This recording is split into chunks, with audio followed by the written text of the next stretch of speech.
যাদের কিডনিতে পাথর হয় এবং কিডনি নালিতে, প্রস্রাবের থলিতে, প্রস্রাবের নালিতে যে পাথরগুলি থাকে, ওই পাথরগুলি আপনি নিজেই গলিয়ে বের করে দিতে পারবেন। কীভাবে বের করবেন? আপনার পাথরকুচি পাতা, এটা কিন্তু অ্যাভেলেবেল সব জায়গাতেই পাওয়া যায় এবং প্রতি বাড়িতে, প্রায় বাড়িতে আপনার পাথরকুচি পাতার গাছ আছে। দেখবেন যে আপনি 4 থেকে 5টি পাথরকুচি পাতা নেবেন এবং এখানে 5টি গোলমরিচ দিবেন। 5টি গোলমরিচ দিয়ে এটাকে আপনি শিলপাটায় বাটবেন। বেটে এটার সাথে আপনি যদি 1 চামচ মানে 1 চিমড়ি লবণ অথবা আধা চামচ চিনি, ওই লবণ দিলে চিনি দেওয়ার দরকার নাই, চিনি দিলে লবণ দেওয়ার দরকার নাই, দুইটাতে যে কোনো একটা অ্যাডজাস্ট করে প্রতিদিন সকালে খালি পেটে আপনি খাবেন। এবার যখন আপনি কিছুদিন খাবেন, তাহলে আপনার কিডনিতে, কিডনি নালিতে এবং প্রস্রাবের তলিতে, প্রস্রাবের নালিতে যে পাথরগুলি থাকে, এগুলি টুকরা টুকরা হয়ে, কণ্ড কণ্ড হয়ে আপনার এটা প্রস্রাবের সাথে বের হয়ে চলে যায়। এগুলি হচ্ছে পাথরকুচি পাতা।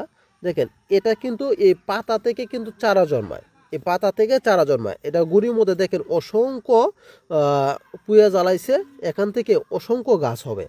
এখন আমি এটা কি করব, এই গাছগুলি এখান থেকে কেটে আলাদা করে ফেলবো। আবার যদি আরেক জায়গায় নিয়ে এটা রোপণ করি, ডালাটা এখান থেকে আপনার আবার চারা জ্বালাবে।